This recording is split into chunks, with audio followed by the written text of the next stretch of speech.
கொண்டாடக்கூடிய ஒரு music director தான் நம்ம ஏ.ஆர். ரஹ்மான். இவர் வந்து 1992ல நம்ம டைரக்டர் மணிரத்னம் டைரக்ஷன்ல வெளிவந்த ரோஜா அப்படின்ற படத்து மூலமா தான் மியூசிக் டைரக்டரா அறிமுகமானாரு.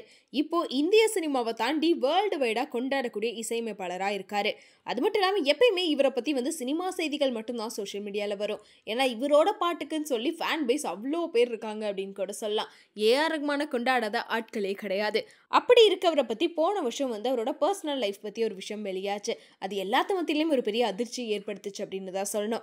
ஏன்னா ஏ.ஆர். ரஹ்மான் வந்து அவரோட மனைவி சாயிரா பானுவை டைவர்ஸ் பண்றாரு அப்படின்ற செய்தி தான் மக்கள் மத்தியில அதிர்ச்சியை ஏற்படுத்தி இருந்துச்சு. ஏன்னா 2 பேர்த்த பத்தியுமே இது வரைக்கும் எந்த ஒரு தவறான செய்தியுமே வராத நேரத்துல திடீர்னு எதுக்காக இப்போ போய் டைவர்ஸ் பண்றாங்க அப்படின்னு சொல்லி தான் எல்லாரும் கேள்வி எழுப்பிட்டு இருந்தாங்க. ஆனா அப்படி டைவர்ஸ் ஆனாலுமே 2 பேரும் ஒருத்தருக்கு ஒருத்தர் விட்டு கொடுக்காம தான் இருக்காங்க. ஏன்னா இவங்களுக்கு அஃபிஷியலா டைவர்ஸ் ஆகிறதுக்கு முன்னாடி இவங்க டைவர்ஸ் பண்ண போறாங்க அப்படின்ற நியூஸ் வந்து சோஷியல் மீடியா ஃபுல்லா தீயா பரவிட்டு இருந்துச்சு. அப்பதான் வந்து சாயிரா பானு என்ன சொல்லியிருந்தாங்கன்னா, இந்த மாதிரி எனக்கும் அவருக்கும் இன்னும் அஃபிஷியலா டைவர்ஸ் ஆகல.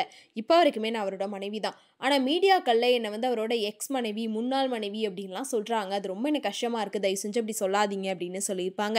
ஸோ இந்த அளவுக்கு 2 பேருமே ரொம்ப கேரிங்கா தான் இருந்தாங்க. இருந்தாலும் இவங்களோட டைவர்ஸ் விஷயத்தை யாருமே ஏத்துக்க முடியல அப்படின்ற மாதிரி தான் ரசிகர்கள் ரொம்ப ஃபீல் பண்ணிட்டு இருந்தாங்க. இந்த நிலையில ரீசெண்டா நம்ம ஏ.ஆர். ரஹ்மான் கொடுத்த இன்டர்வியூல வந்து ஒரு விஷயத்தை பத்தி பேசியிருக்காரு.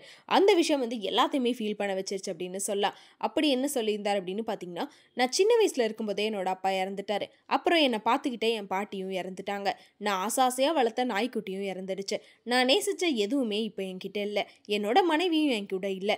வாழ்க்கையில் எதுவுமே நிலையானது இல்லை அப்படின்றத சின்ன வயசுலேயே புரிஞ்சுக்கிட்டேன் அப்படின்னு பேசியிருக்காரு.